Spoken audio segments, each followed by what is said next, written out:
Well, someone had to say it. It's hard to say what the exact intent of the first game was story-wise, but comparatively speaking, you can make a safe bet it wasn't sister location. 1 to 3, even with the paranormal hijinks of the animatronics, the story has been relatively grounded. It was interesting to find out that the reason the animatronics are trying to kill you isn't just because the horror game about killer animatronics needs to have killer animatronics, it's because a deeper narrative that sprawls into a greater mystery that is bigger than just the establishment. FNAF really is about William Afton. He's the one founding mystery that's become the center point of the lore. Too bad it devolved into whatever this is. Look, I don't care about the game mechanically. Almost Number Journey is more mechanically interactive than Sister Location. I just want to talk about lore and storytelling, even though I'm not the most attuned to the theory side of the community. I don't read the books or source code, I just kind of go with whatever is agreed upon currently. Look, I just enjoy a good story, and one of my favorite childhood franchises does not have that. I think Sister Location, narratively, is a mistake. A lot of major downfalls of the lore could be pointing back to this very game. It's not like it's something subtle, like a small detail that contradicts or retcons a previous event. No, it's the whole game. Everything about it is just a huge left turn to what 1 through 3 established. It's so different from everything before it, even FNAF 4. So different it should be its own spin-off separate from the mainline canon. Right, Scott? Man, no, this is canon. Annoyingly canon because this game is the catalyst to every plot development from now on in some way, shape, or form.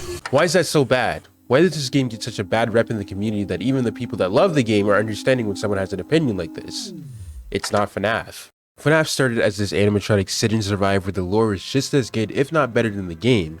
The story for its genre was unique. It really wasn't hard to just say the animatronics were just possessed or malfunctioning, but deeper and deeper lore unraveled into what has become this three-dimensional plot of a madman who has fallen into insanity. I don't see that with Sister Location. I see a fan game, with its fanfiction interpretation of what the lore is. It's a huge step back and definitely an aesthetic step back to what the story should evolve into. FNAF didn't need to stretch out the story this long. When FNAF 3 jumped from 1980s to 2020, that should have been it.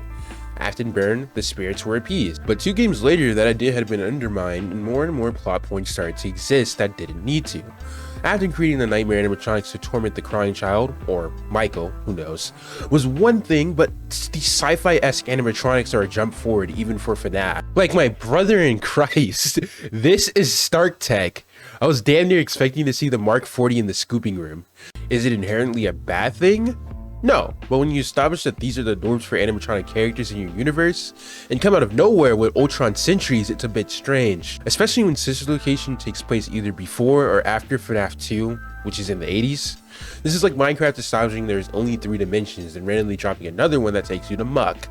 The designs don't feel FNAF-like, again, which is crazy because FNAF 4 exists. I want to emphasize, the concept isn't bad, it just doesn't mesh well with what's been laid out these past games. I always like to bring up the fact that 90% of fan VHS content doesn't focus on this era of the game. The original trilogy just doesn't flow well into it. Even when you put in the quote-unquote right spot in the timeline, it still doesn't flow well. And honestly, the game seems like a nothing burger of an entry. Yeah, we get Zombie Michael, which has the plot significance of a line of text.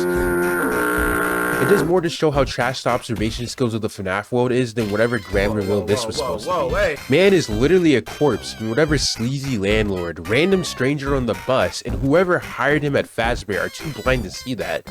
The people in his neighborhood had better observational skills than the entirety of the universe they are housed in. And even upon seeing this man collapse on the floor, no one thinks once to call an ambulance to see if he was okay. Or maybe they did, and the paramedics took one look at him and said, "Yeah, looks fine to me."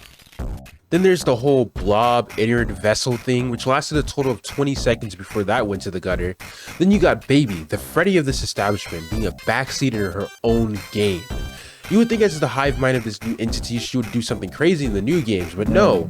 We learned off screen, she was kicked out of which was essentially her own master plan. So she has to retreat to a spare suit she found God knows where. And you can't convince me Athen was a Stark employee, because why does this suit have a melee weapon attached to it?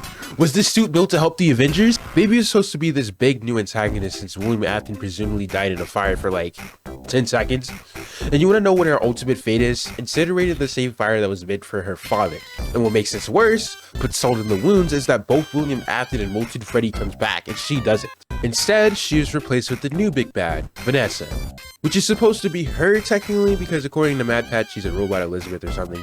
That's the least crazy theory coming from game theory, honestly. And Vanessa is equally shafted out of her main antagonist role just as Baby is. They both seem like afterthoughts. Speaking of afterthoughts, it seems like all the connections this game has to mainline canon were afterthoughts. Oh look, Michael's decomposing body turned purple. You wanna know who else is purple? That'll sure get them theorizing. Ooh, the sister location is beneath the FNAF warehouse for some reason. William Afton literally has a supervillain there. Oh look, at this cutscene you get from beating the game on the hardest difficulty. It's FNAF 3, guys, look! This game stands on its own, and I never thought that would be a bad thing. This location generally feels like it was meant to be a spin-off. It's just so different, and it's not particularly good for the games around it. It has good ideas, but the moment the ideas try to make sense in the storyline of the games before it digs itself deeper into a hole that just complicates things more than they need to. I get the fun part about the FNAF lore is that it's so mysterious, and the way it's told causes for discussions in the community that literally outlast the games. But for Sister Location, it just seemed like he was making stuff up. Look, and I'm not gonna say it's bad nor was it the worst game. Definitely not the worst game story-wise. It's a lot to admire, and I understand the perspectives of Sister Location stands. But Sister Location does so many things wrong for me that I can't really like it and give it the respect it presumably deserves. It's so easy to pick apart the game and point out all sorts of things that just don't work or shouldn't work. But hey, at least it's not Security Beach.